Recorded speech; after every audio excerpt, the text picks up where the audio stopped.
डेढ़ महीने का धरना, पुलिस की बर्बरता, मेडल को लेकर इमोशनल मूवमेंट और फिर अचानक से खबर मिली कि पहलवानों ने केंद्रीय गृह मंत्री अमित शाह से मुलाकात कर ली है। जो किसान पहलवानों के साथ धरने पर उनका साथ दे रहे थे, उनको भी इसकी खबर नहीं लगी। अचानक हुई इस बैठक से सभी हैरान रह गए थे, लेकिन जानकारी के अनुसार इस मीटिंग की जमीन यूपी के ही दो प्रमुख सांसदों ने तैयार की थी। ये दोनों सांसद जाट समुदाय से ताल्लुक रखते हैं और प्रदर्शन कर रहे ज्यादातर रेसलर भी जाट समुदाय से हैं। इस मीटिंग के बाद पहलवान नरम दिख रहे हैं, नौकरी पर भी वापस लौट आए।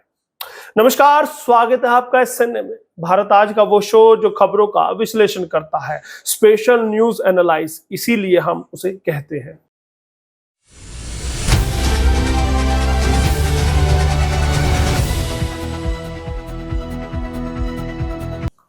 वहीं दिल्ली पुलिस की जांच में भी तेजी आई है। बृजभूषण सिंह चुप है और अभी तक पूरी तरह बृजभूषण के साथ खड़ी बीजेपी अब स्टैंड बदलती दिख रही है। इन तमाम बातों की पटकथा शाह के साथ हुई मीटिंग में ही लिखी गई थी। 28 मई को नई संसद भवन के उद्घाटन वाले दिन दिल्ली पुलिस पहलवानों के साथ जिस तरीके से पेश आई, उससे पूरी दुनिया में केंद्र सरकार और बीजेपी को लेकर अच्छा मैसेज नहीं गया। ये बात सभी जानते थे, पार्टी भी जानती थी, संगठन भी जानता था। चूंकि संसद भवन का उद्घाटन पीएम नरेंद्र मोदी के हाथों होना था, इसलिए पहलवानों के साथ हुई जोर जबरदस्ती को कहीं ना कहीं सीधे उन्हीं से जोड़कर देखा जाने लगा। पहलवानों से हुई जोर जबरदस्ती के बाद कई बड़े लोगों के उनके पक्ष में आने से भी माहौल बदलने लगा था। उसके बाद 1983 का वर्ल्ड कप जीतने वाली इंडियन टीम ने पहलवानों का समर्थन कर दिया। दिल्ली से पहलवान 29 मई को यह कहते हुए हरियाणा लौटे कि उनका आंदोलन खत्म नहीं हुआ।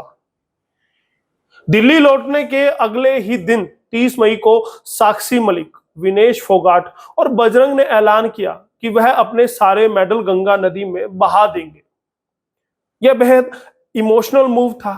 फिर 30 मई की शाम को ही तीनों पहलवान अपने साथियों और परिवार के साथ हरिद्वार भी पहुंच जाते हैं। हर की पौड़ी पर तीनों के रोने का सीन मार्मिक था। उसी दिन शाम को हरिद्वार पहुंचे खाप नेता नरेश टिकैत, किसान नेता भी आप कह सकते हैं। नरेश टिकैत ने 5 दिन का समय मांगते हुए पहलवानों को मेडल ना बहाने के लिए मनाया था। यहीं से सरकार पर दबाव बनना शुरू हुआ। इस विवाद में बृजभूषण सिंह का बचाव करने वाले शुरू से ही तर्क दे रहे थे कि पहलवान यौन शोषण को लेकर पुलिस को सबूत नहीं दे पा रहे। 30 मई को बृजभूषण के खिलाफ दर्ज दोनों FIR सामने आ गई, जिनमें कई संगीन आरोप लगाए गए थे। सीधे PMO पर भी सवाल उठे, क्योंकि FIR में लिखा गया था। PMO को इस बारे में काफी पहले सब कुछ बता दिया गया था। इसमें बृजभूषण का बचाव करने वाले बैकफुट पर जाने को मजबूर हो गए, जैसा अमूमन आपने टीवी के माध्यम से, खबरों के माध्यम से देखा भी होगा। दिल्ली पुलिस पर भी जांच तेज करने का दबाव बढ़ा। इस पूरे विवाद के बीच बीजेपी के अंदर भी दो तरह की राय बन रही थी। एक पक्ष बृजभूषण के साथ खड़ा था, जबकि दूसरा धड़ा मानता था कि यौन शोषण जैसे संगीन आरोपों की जांच न कराना पार्टी के लिए हित में नहीं है। पार्टी को निष्पक्ष दिखते हुए उन मुद्दों पर गंभीरता से सोचना चाहिए जो पहलवान उठा रहे हैं। 1 जून के बाद बीजेपी की ओर से पहल हुई और यूपी में मुजफ्फरनगर के बीजेपी सांसद व केंद्रीय मंत्री डॉक्टर संजीव बालियान ने पहली दफा सीधे पहलवानों से बात की। इसके बाद क्या होता है?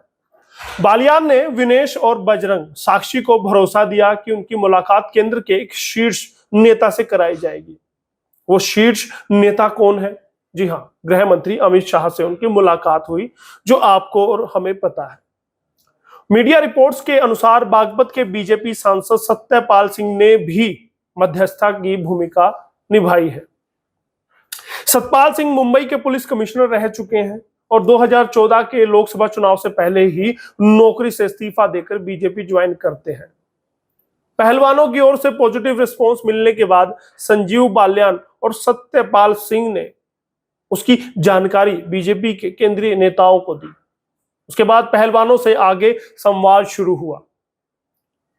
इधर हरियाणा के एक खाप प्रतिनिधि के मुताबिक जंतर मंतर से लगते केरल हाउस में पहलवानों और केंद्र सरकार के मध्यस्थों की पहली बैठक हुई थी। यानी कि आप सोचते हैं सीधे अमित शाह से बैठक हुई, नहीं, पहले जो मीडिएटर थे, मध्यस्थ थे, उनकी बैठक होती है पहलवानों से। यहीं से पहलवानों के साथ अमित शाह की मीटिंग का रास्ता भी खुल जाता है। हालांकि शाह के साथ मीटिंग से पहले हरियाणा के निर्दलीय राज्यसभा सांसद कार्तिकेय शर्मा, चरखी दादरी के निर्दलीय विधायक सोमवीर सांगवान और बीजेपी शासित एक स्टेट के गवर्नर के लेवल से भी रेसलर से संपर्क साधा गया। यानी ये सब वो लोग हैं जिन्होंने अपने अपने स्तर पर, अपने अपने लेवल पर बात की थी पहलवानों से। सोमवीर सांगवान वही नेता हैं जिन्होंने 2019 के चुनाव में बीजेपी नेता और विनेश की चचेरी बहन बबीता फोगाट को हराया था। वही बबीता फोगाट जो इस पूरे आंदोलन में किसानों के, इन पहलवानों के निशाने पर रही। शाह के साथ मीटिंग के बाद क्या हुआ, अब यह भी समझ लीजिए कि शाह की मीटिंग के बाद से बदला क्या क्या है। क्योंकि पहले तक आंदोलन बड़ा उग्र हो रहा था, आर पार के मूड में थे पहलवान और सभी, उनके साथ खाप नेता भी थे, चौधरी भी थे, और उसके साथ साथ किसान नेता भी जुड़ रहे थे। बृजभूषण से चुप रहने को कहा गया इस मीटिंग के बाद।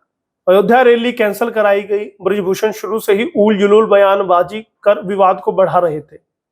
भाजपा नेतृत्व के दबाव के चलते 2 जून को बृजभूषण ने अपनी अयोध्या रैली कैंसिल कर दी, जो 5 जून को होने वाली थी। और ये रैली क्यों करना चाहते थे? बृजभूषण सिंह अपनी शक्ति का प्रदर्शन इस रैली के माध्यम से करना चाहते थे।